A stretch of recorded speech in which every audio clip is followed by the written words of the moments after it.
Welcome to IT மோக்ட்ரேஸ் already channel. நம்ம இன்றைக்கி என்ன பார்க்க போகிறோம் அப்படின்னா, 6ஆம் வகுப்புலேருந்து 12ஆம் வகுப்பு வரைக்கும் சீரீஸ் பார்த்துட்ருக்கோம். அதில் இன்றைக்கி 6ஆம் வகுப்புலேருந்து பேரிடர் புரிந்து கொள்ளுதல் அப்படின்ற டாப்பிக்லேருந்து வினா விடைகளாக பார்க்க போகிறோம். கிட்டத்தட்ட இந்த டாப்பிக்லேருந்து ஒரு 40 கொஷின்ஸ் பார்க்க போகிறோம். நம்ம சேனல் புதுசாக வந்தீங்கன்னா மறக்காமல் நம்ம சேனலை சப்ஸ்கிரைப் பண்ணிக்கோங்க. வாங்க வீடியோக்குள்ளே போகலாம்.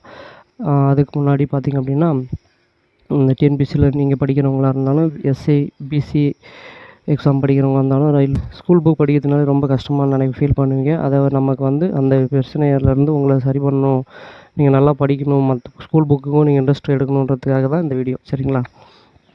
ஃபஸ்ட்டு கொஷின், சமுதாயத்தின் செயல்பாட்டில் இடையூறு ஏற்படுத்தி உயிர் மற்றும் உடைமைகளை ஆபத்து விளைவிப்பது.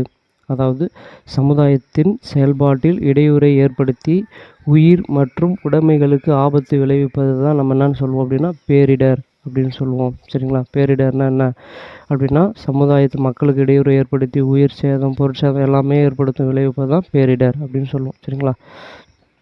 இது முக்கியமான டாபிக். இதை நீங்கள் தெரிஞ்சுக்கிட்டீங்க அப்படின்னா நிறைய விஷயங்கள் நமக்கு யூஸ் ஆகும். சரிங்களா? இதுலேருந்து ஒரு கொஷின் 2 கொஷின்ஸ் எப்பயுமே கேட்டுக்கிட்டே இருப்பாங்க எக்ஸாமில். பேரிடரின் 2 நிலைகள் யாவை? பேரிடரில் 2 நிலைகள் இருக்குது. ஒன்று இயற்கை பேரிடர், மற்றொன்று மனிதனால் உருவாக்கும் பேரிடர். சரிங்களா? ஒன்று இயற்கை பேரிடர், மற்றொன்று அப்படின்னு பார்த்திங்க அப்படின்னா மனிதனால் உருவாக்கும் பேரிடர். ஓகே, அடுத்தது பேரிடரின் சில உதாரணங்கள் கூறுங்க. பேரிடத்தில் சில உதாரணங்களில் பார்த்திங்க அப்படின்னா எதெல்லாம் பேரிடர் வரும்? நிலநடுக்கம். சரிங்களா?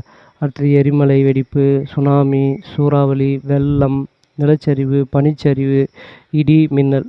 இது எல்லாமே பார்த்திங்க அப்படின்னா இயற்கை பேரிடருக்கு உதாரணம். சரிங்களா? இயற்கையாகவே இது பூமியில் நடந்துக்கிட்டே இருக்கும். சரிங்களா? அடுத்தது மனிதனால் உருவாக்கும் பேரிடர்களுக்கு உதாரணம். சரிங்களா? மனிதனால் உருவாக்கப்பட்ட பேரிடர் அப்படி என்னன்னா பார்த்திங்க அப்படின்னா தீ, தொழிற்சாலை விபத்துக்கள், போக்குவரத்து விபத்துக்கள், பயங்கரவாதம், கூட்ட நெரிசல்கள், இது எல்லாமே பார்த்திங்கன்னா மனிதனால் உருவாக்கப்படக்கூடிய பேரிடர்களில் வரும். சரிங்களா? அடுத்தது திடீரென்று புவியில் ஏற்படக்கூடிய அதிர்வு எவ்வாறு அழைக்கப்படுது? அதாவது பூமியில் திடீர்னு ஒரு அதிர்வு வருது அப்படின்னா அதை நம்ம என்னென்னு சொல்லுவோம் அப்படின்னா நிலநடுக்கம் அப்படின்னு சொல்லுவோம். சரிங்களா? பூமியில் திடீர்னு ஒரு அதிர்வு ஏற்படுது அப்படின்னா அதை நம்ம என்னென்னு சொல்லுவோம் அப்படின்னா நிலநடுக்கம் அப்படின்னு சொல்லுவோம். சரி, நிலநடுக்கம் தோன்றும் புள்ளியினுடைய பெயர். இந்த கொஷின்ஸ் ஏற்கனவே கேட்டிருக்காங்க. நிலநடுக்கம் ஏற்படும் புள்ளியின் பெயர் அப்படின்னா நிலநடுக்க மையம், ஃபோக்கஸ். இங்கிலீஷில் ஃபோக்கஸ்ன்னு சொல்லுவோம். அது நிலநடுக்க மையம். சரிங்களா? நிலநடுக்க மையம் தான் நிலநடுக்கம் தோன்றும் புள்ளியின் பெயர். சரிங்களா? அடுத்தது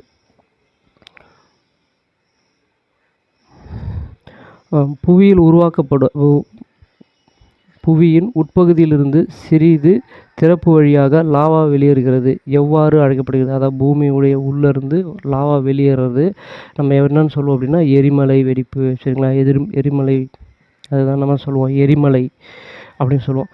கடலடி நிலச்சரிவு மற்றும் நிலநடுக்கத்தால் தோற்றுவிக்கப்படும் பேரலை. அதாவது கடலில் நிலச்சரிவு மற்றும் நிலநடுக்கத்தால் ஏற்படக்கூடிய பேரலை, பெரிய அலை, அதான் என்னன்னு சொல்லுவோம் அப்படின்னா பேரலையை சுனாமி அப்படின்னு சொல்லுவோம். சுனாமினா கடலுக்கு நடுவில் ஏற்படும் போது உருவாகிறது. சரிங்களா? அடுத்தது இயல்பான அளவை மீறி அதிக அளவில் நீர் வழிந்தோடி நிலப்பகுதியை மூழ்கடிப்பது எது அப்படின்னா வெள்ளம். இயல்பான தண்ணீர் மழை பெய்யுது அப்படின்னா இயல்பான தண்ணீர் இல்லாமல் அளவுக்கு அதிகமாக மழை பெஞ்சு தண்ணீர் ஓடுறது தான் அதுதான் என்ன சொல்லுவோம் வெள்ளம் அப்படின்னு சொல்லுவோம். சரிங்களா? அதை வெள்ளம் அப்படின்னு சொல்லுவோம். அடுத்தது அதிக மழை பொழிவின் போது 6 மணி நேரத்திற்குள் ஏற்படும் வெள்ளப்பெருக்கு எது? இதெல்லாம் கூற்று காரணத்தில் வைக்கலாம். சரிங்களா? அதிக மழை பொழிவின் போது 6 மணி நேரத்துக்குள் ஏற்படக்கூடிய வெள்ளப்பெருக்கு தான் என்னன்னு சொல்லுவோம் அப்படின்னா திடீர் வெள்ளப்பெருக்கு அப்படின்னு சொல்லுவாங்க. சரிங்களா? அதாவது உடனே மழை பெஞ்சு ஒரு 6 மணி நேரத்துலேயே வெள்ளம் போகுது அப்படின்னா அது திடீர் வெள்ளப்பெருக்கு, ஃப்ளாஷ் ஃப்ளட். சரிங்களா? ஃப்ளட்டுனா வெள்ளம், ஃப்ளாஷ் ஃப்ளட்டுனா திடீர் வெள்ளப்பெருக்கு அப்படின்னு சொல்லுவாங்க. சரிங்களா? அடுத்தது பாறைகள் மற்றும் மண் சரிவை நோக்கி கீழே நகர்வது எவ்வாறு அழைக்கப்படுகிறது? அதாவது பாறைகளோ மண் சரிவுக்கு இப்போ அதிகமாக பார்த்திங்க அப்படின்னா ஊட்டி, கொடைக்கானல் சைடு, அதுக்கப்புறம் இமயமலை சைடெலாம் பார்த்திங்கன்னா இது அடிக்கடி நடக்கும். சரி, இதை தான் நிலச்சரிவு, மழை காலத்தில் இது நடக்கும். நிலச்சரிவு. சரிங்களா? நிலச்சரிவுன்னு சொல்லுவோம். மண் கீழே நோக்கி இழுத்துட்டு கீழே விட்டுரும். சரிங்களா? அதுதான் நிலச்சரிவு. சரிங்களா? பனிப்பாறை உருகுதல் அல்லது சரிந்து விழுதல் எவ்வாறு அழைக்கப்படுது? பனிப்பாறைகள் உருகுதல் அல்லது சரிந்து விழுகிறது. அது என்ன சரிவுனா பனிச்சரிவு அப்படின்னு சொல்லுவோம். சரிங்களா? நிலச்சரிவுனா மண் நிலத்தில் மேலேருந்து கீழே நோக்கி பறந்து வர்றது மலையிலேருந்து. பனிப்பாறையிலேருந்து விழுது அப்படின்னா அது பனிச்சரிவு அப்படின்னு சொல்லுவோம். சரிங்களா? அடுத்தது சில விஷயங்கள் எளிமையாக தான் இருக்கும். பட் இதிலேருந்து நீங்கள் ஆரம்பிக்கும் போது தான் உங்களுக்கு போக போக அந்த படிக்கிற அந்த ஆர்வம் வந்து ஈஸியாக இருக்கும். சரிங்களா? அடுத்தது வளிமண்டலத்தில் திடீரென்று தொடர்ச்சியான மின்சாரம் வெளிப்படுவது எது? அதாவது வளிமண்டலத்தில் திடீரென்று மின்சாரம் வெளிப்படுவது அதுதான் என்ன சொல்லுவோம் அப்படின்னா இடி. ஒளியும் ஏற்படும் நிகழ்வு. இடியில் மின்னல் அப்படின்னு சொல்லுவோம். ஒளியும் இருக்கும். சவுண்டும் இருக்கும் ப்ளஸ் வெளிச்சமும் இருக்கும். அதுதான் இடி. வளிமண்டலத்தில் திடீரென்று தொடர்ச்சியாக ஏற்படும் மின்சாரத்தை தான் என்ன சொல்லுவோம்னா இடி. அடுத்தது மின்னல் வறட்சி அதிக வெப்பத்தால் காடுகளில் ஏற்படுவது. மின்னல் மழை பெஞ்சிட்டே இருக்கும்போது மின்னல் மின்னும். வறட்சி இல்லை அதிக வெப்பத்தால் காடு தீப்பிடிச்சிக்கும். சரிங்களா? இது ஒன்று வந்து பார்த்துருப்பீங்க. அதிகமாக பார்த்தீங்கன்னா காடுகள் தீப்பிடிச்சி எரியறத பார்ப்போம். சரிங்களா? அதுதான் இது காட்டு தீயாவது அமேசான் காடுகளில் திடீர்னு தீப்பிடிக்கும். அது மாதிரி பார்த்துருப்போம். அடுத்து வேதியியல் மற்றும் உயிரியல் சார்ந்த பொருட்களால் தொழிற்சாலைகளில் ஏற்படும் நிகழ்வு என்ன? வேதியியல் மற்றும் உயிரியல் சார்ந்த பொருட்களால் தொழிற்சாலையில் ஏற்படுவது தொழிற்சாலை விபத்து. சரிங்களா? தொழிற்சாலை விபத்து அப்படின்னு சொல்லுவோம். சரிங்களா? அடுத்தது ஒரே இடத்தில் மக்கள் அதிக எண்ணிக்கையில் கூடுவதால் ஏற்படும் ஆபத்து தான். மக்கள் வந்து பார்த்திங்க அப்படின்னா ஒரு ஃபெஸ்டிவலாக இருக்கும், அதாவது ஒரு கோயில் திருவிழா இல்லை வேறு ஏதாவது விஷயம் அப்படின்னா என்ன பண்ணுவாங்க, மக்கள் ஒரே இடத்துல திரளுவாங்க. அதை தான் நம்ம என்ன சொல்லுவோம் அப்படின்னா கூட்ட நெரிசலில் சிக்கிக்கிட்டாங்க அப்படின்னு சொல்லுவோம். இல்லை ஒரு கட்சி மீட்டிங் ஏதோ ஒரு விஷயம் நடக்கிறதுல கூட்ட நெரிசல் அப்படின்னு சொல்லுவாங்க.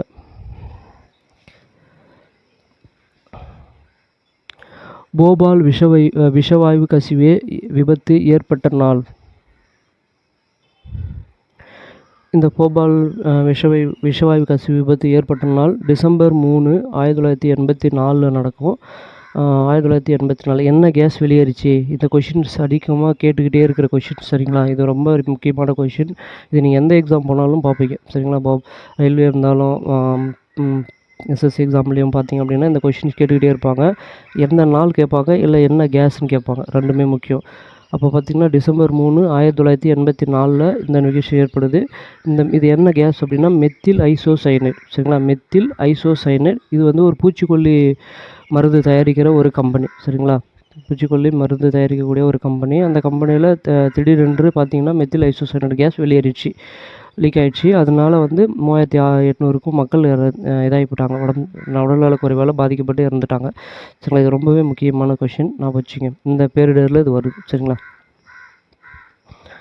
அடுத்தது தென்கிழக்கு ஆசியாவில் சுனாமி தாக்கிய ஆண்டு தேதி. சரிங்களா? இதுவும் முக்கியமான கொஷின்ஸ். சுனாமி எப்போ நம்ம தமிழ்நாட்டில் பார்த்திங்க அப்படின்னா டிசம்பர் 4, அதாவது டிசம்பர் 26, 2004. சரிங்களா? இதுவும் ரிப்பீட்டடாக கேட்டுகிட்டே இருக்க கொஷின்.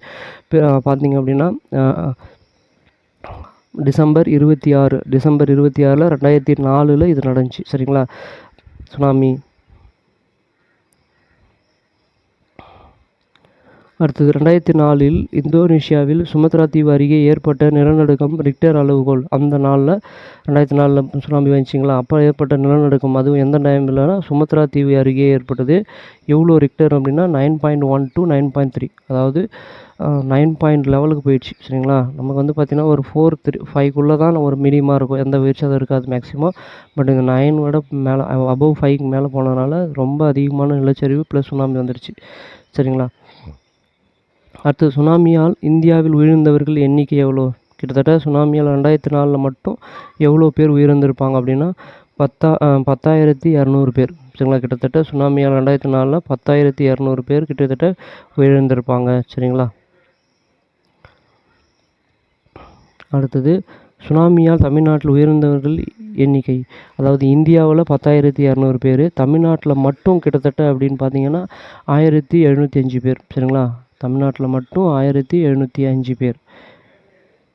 இது வந்து பார்த்திங்க அப்படின்னா சுனாமியால் இந்தியாவில் உயிரிழந்தவர்கள் தான் 10,200, தமிழ்நாட்டில் உயிரிழந்தவர்கள் அப்படின்னு பார்க்கும்போது 1,705 பேர். சரிங்களா? அடுத்தது சுனாமி முன்னறிவிப்பு அமைப்பு. சரிங்களா? இந்த விஷயம் வந்ததுக்கப்புறம் தான் என்ன பண்ணாங்க, இந்தியாவில் சுனாமி முன்னறிவிப்பு மையம். இந்த கொஷின்ஸ் வந்து குரூப் 2ல குரூப் 1ல வந்த கொஷின்ஸ் இது. ரொம்ப ஞாபகம் வச்சுங்க. டிஎன்பிசியில் கேட்ட கொஷின்ஸ். இந்த டாப்பிக்லேருந்து எடுத்த கொஷின் இது. பார்த்தீங்கன்னா இந்திய சுனாமி முன்னறிவிப்பு மையம் INCOIS எங்கு அமைக்கப்பட்டுள்ளது? ஹைதராபாத்தில் அமைச்சிருக்காங்க. சரிங்களா? முன்னறிவிப்பு மையம். சரிங்களா? சுனாமி வரப்போகுது அப்படின்னு. ஏன்னா முன்னறிவிப்பு மக்களுக்கு இல்லாதனால தான் சுனாமியில் அவ்வளோ பேர் இறந்துட்டாங்க. சரிங்களா? அதுக்காக ஹைதராபாத்தில் ஒரு INCOIS அப்படின்ற ஒரு அமைப்பு முன்னறிவிப்பு மையம் திறந்தாங்க. சரிங்களா? ஹைதராபாத்தில் எந்த நாள் அப்படின்னு பார்த்தீங்கன்னா 2007 திறந்திருப்பாங்க. ஏன்னா 2004 நமக்கு சுனாமி வந்திருக்கும். சரிங்களா? 2007 அவங்க இந்த INCOIS சரிங்களா இது ஓப்பன் பண்ணியிருக்காங்க. இதனுடைய விரிவாக்கம் பார்க்கும். சரிங்களா? INCOIS உடைய விரிவாக்கம் என்ன அப்படின்னா, இந்தியன் நேஷ்னல் சென்டர், இந்தியாவுடைய நேஷ்னல் சென்டர் ஃபார், அதாவது ஓஷன் இன்ஃபர்மேஷன் சர்வீஸ். சரிங்களா? கடலில் ஏற்படக்கூடிய சுனாமியோடைய அலைவுனால ஏதாவது வருது அப்படின்னா அதான் ஓஷன் இன்ஃபர்மேஷன் சர்வீஸ். சரிங்களா? இந்த விரிவாக்கமும் கேட்பாங்க. நான் வச்சுங்க INCOIS. பிசி எக்ஸாமில் கம்பல்சரி எதிர்பார்க்கலாம். பிசிஎஸ்சி எக்ஸாமில் பேரிடர் இது மாதிரியான விஷயங்களை தான் அவங்க அதிகமாக இது பண்ணுவாங்க. சரிங்களா? அப்போ சென்ட்ரல் கவர்மெண்ட் எக்ஸாம்லேயும் பார்க்கலாம். Indian national centre for ocean information service. சரிங்களா? நான் வச்சுங்க. அடுத்தது, சென்னையில் பெருவெள்ளம் ஏற்பட்டு 400க்கும் மேற்பட்டோர் உயிரிழந்த ஆண்டு. சென்னையில் பெருவெள்ளம் வந்து 400க்கும் மேற்பட்டோர் உயிரிழந்தாங்க. அது வந்து 2015 நவம்பர் 2 டிசம்பர். சரிங்களா? நவம்பர் மற்றும் டிசம்பர் மாதங்களில் வெள்ளம் அதாவது ஏற்பட்டு அதிகமாக மக்கள் இறந்துருப்பாங்க. 400க்கும் மேற்பட்ட மக்கள் உயிரிழந்தாங்க. சரிங்களா? அடுத்தது, பேரிடர் வாய்ப்பு குறைப்பு முறைகள் யாவை? சரிங்களா? பேரிடர் வாய்ப்பு குறைப்பு முறைகள் யாவை? இப்போ நீங்கள் வந்து பார்த்தீங்கன்னா குரூப் 2 இன்டர்வியூவாக இருக்கட்டும், நான் இன்டர்வியூவாக இருக்கட்டும், உங்களுக்கு கொஷின் கேட்குறாங்கன்னா இந்த மாதிரி டாப்பிக்லேருந்து கேட்பாங்க. சரிங்களா? ஏன்னா இது ரொம்பவே இன்டர்வியூவில் கூட இந்த பேரிடர் சம்மந்தமான விஷயங்கள் இது ஞாபகம் இருக்கும். பார்த்துங்க. அடுத்தது, பேரிடர் வாய்ப்பு குறைப்பு முறைகள் யாவை? பேரிடரை வாய்ப்பை எப்படிலாம் குறைக்க முடியும் அப்படின்னு கேட்குறாங்க. இது நல்ல கொஷின். பரப்புரை, மக்களுடைய வந்து விழிப்புணர்வு ஏற்படுத்தணும். இது மாதிரி சுனாமி வரப்போகுது, இல்லைன்னா மழை அதிகமாக பெய்ய போகுது, ஏதோ ஒரு விஷயத்தை நம்ம வந்து மக்களிடம் ஃபஸ்ட்டு கம்யூனிகேஷன் பண்ணணும். அதான் பரப்புரை செய்தல், பங்கேற்பு கற்றல், முறைசாரா கல்வி மற்றும் கல்வி முறை சார்ந்த தலையீடு. சரிங்களா? அவங்களுக்கு கல்வி சம்மந்தமான விஷயத்தை நம்ம புகுத்தி அவங்களுக்கு சொல்லி கொடுக்கணும். சரிங்களா? இது மாதிரிலாம் இருக்கும், இப்படிலாம் இருக்குன்னு சொல்லி. அப்போ பரப்புரை செய்தல், பங்கேற்றல், கல்வி, முறைசாரா கல்வி மற்றும் பள்ளி முறை சார்ந்த தலையீடுகள். சரிங்களா? இது எல்லாமே நம்ம செஞ்சு கொடுக்கணும். அடுத்தது, புவியின் மேற்பரப்பில் லாவா உமிழ்வது எதன் வழியாக நடக்கிறது அப்படின்னா, எரிமலை சிறிய திறப்பு வழியாக. எரிமலையில் சிறிய திறப்பு வழியாக தானே எரிமலை வெடிக்குதுன்னு சொல்கிறோம்ல, அது இப்படி தான் இருக்கும். சரிங்களா? பூமியின் மேற்பரப்பில் லாவா உமிழப்பட்டு இதன் வழியாக நடக்குதுன்னா எரிமலை திறப்பு சிறிய திறப்பு வழியாக தான் இது வெளியேறும். சரிங்களா? அடுத்தது, சுனாமி என்பதன் எந்த மொழிச்சொல்? இது கேட்ட கொஷின்ஸ் இதுக்கு முன்னாடி டிஎன்பிசியில் கேட்டிருப்பாங்க. சுனாமி என்பது ஜப்பானிய மொழிச்சொல். சரிங்களா? சுனாமி என்பது ஜப்பானிய மொழிச்சொல். சுனாமினா பேரலை, பேராழி அப்படின்னு சொல்லுவாங்க. பேரலை அப்படின்னு சொல்லுவாங்க. சரிங்களா? ஜப்பான் மொழிச்சொல் பேரலை அப்படின்றத குறிக்கும். அடுத்தது, நிலநடுக்கத்தை, இதுவும் ஒரு முக்கியமான கொஷின்ஸ். இதுவும் ரயில்வே இல்லைன்னா எஸ்எஸ்சியில் கேட்டிருப்பாங்க, பார்த்துட்டுருக்கலாம். நிலநடுக்கத்தை அளக்க உதவும் கருவி எது? சரிங்களா? நிலநடுக்கத்தை அளக்க உதவும் கருவி இதெல்லாம் நம்ம படிக்கிறது அப்ளிகேஷன் ஓரியன்டாக படிக்கிறோம். நீங்கள் வந்து பார்த்தீங்கன்னா சில மீட்டர்ஸ் படிக்கிறீங்க அப்படின்னா அது மொத்தமாக படிப்பீங்க. பட் இதெல்லாம் வந்து எந்தெந்த இடத்துல அப்ளிகபிள் ஆகுதுன்றது தான் இது. நிலநடுக்கத்தை அளக்க உதவும் கருவி சீஸ்மோகிராஃப். சரிங்களா? சீஸ்மோகிராஃப் மூலிமா தான் நிலநடுக்கத்தை நம்ம அளவிட முடியும். சரிங்களா? அடுத்து, நிலநடுக்கத்தின் தீவிரத்தை அளவிடும் அலகு என்ன அளவுகோலால் அதாவது கருவின்னு கேட்டாங்கன்னா சீஸ்மோகிராஃபு. அளவிடும் அளவு, அது அளவு என்ன அளவில் குறிக்கிறாங்க? மீட்டரா, சென்டிமீட்டரா அப்படின்னு சொல்லுவோம்ல, கிலோமீட்டர் அப்படின்ற மாதிரி ரிக்டர் அளவுகோலில் குறிக்கிறாங்க. சரிங்களா? இது ரெண்டுமே முக்கியமான கொஷின்ஸ், இது எதிர்பார்க்கலாம். சரிங்களா? இது வந்து பார்த்தீங்கன்னா நிலநடுக்கத்தின் தீவிரத்தை அளவிட அலகு எதுனா ரிக்டர் அளவுகோலில் சொல்லுவாங்க. சரிங்களா? ரிக்டர் அளவுகோல். அடுத்தது, வெள்ளப்பெருக்கு ஏற்பட முக்கிய காரணம் என்ன? அதிகப்படியான மழைப்பொழிவு. சரிங்களா? மழை வந்து பார்த்திங்கன்னா திடீர்னு ரொம்ப அதிகமாக, அளவுக்கு அதிகமாக பெய்யும். அதுதான் வந்து வெள்ளம் ஏற்படுவதற்கான முக்கிய காரணம். அடுத்தது, சுனாமி அலைகள் கடலோர பகுதியில் அடையும் போது அதன் வேகம் என்னவாக இருக்கும்? குறைந்த வேகத்தில் அலைகள் உயரமாக எழும். சரிங்களா? சுனாமியினுடைய அலை வந்து பார்த்திங்கன்னா எப்படி கண்டுபிடிக்கலாம் அப்படின்னா, வேகம் கம்மியாக தான் இருக்கும். பட் ஆனால் அலையினுடைய உயரம் வந்து அதிகமாக எழும். சரிங்களா. அலையோடைய உயரம் வந்து அதிகமாயிடும், வேகம் குறைவாக இருக்கும். அது மாதிரி நம்ம கடலோரங்களில் போகும்போது நடக்குது அப்படின்னா சுனாமி தான், நம்ம வெளியேறிடணும் உடனே. சரிங்களா. மக்களுக்கு உடனே விழிப்புணர்வு கொடுத்துடணும். சரிங்களா. அடுத்தது, காட்டுத்தீ ஏற்படுவதற்கான இயற்கை காரணி என்ன?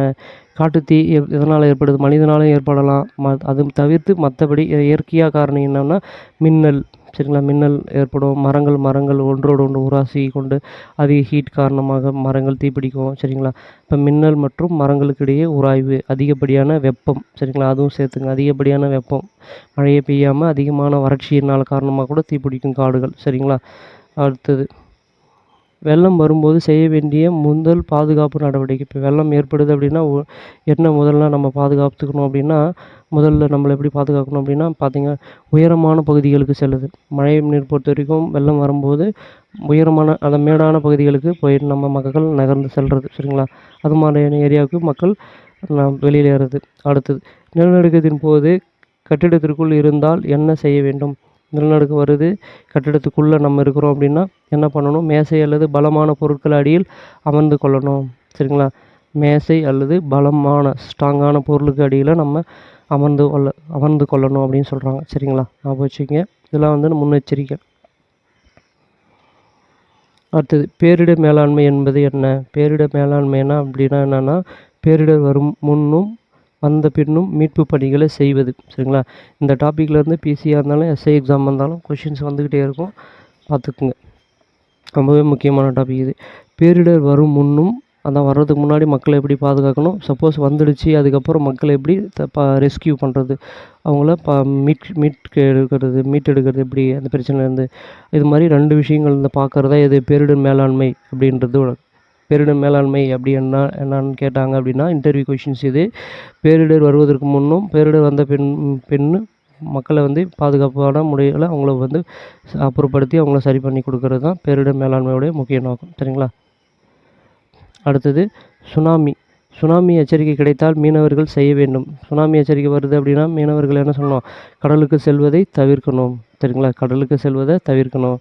அடுத்து, மின்னல் ஏற்படும் போது அது எதன் அடியில் நிற்கக்கூடாது? மின்னல் வருது அப்படின்னா நம்ம இந்த மாதிரி இடத்துக்கிட்ட நிற்கக்கூடாது. சரிங்களா. எது மாதிரி இடம் அப்படின்னா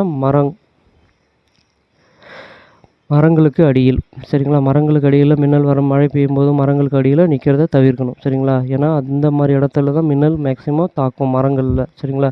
அப்போ மரத்தின் அடி மற்றும் உயரமான பகுதிகளில், அதாவது உயரமான ஏதாவது பொருள் இருக்கக்கூடிய இடங்களில் போய் நிற்கக்கூடாதுன்னு சொல்கிறாங்க. சரிங்களா.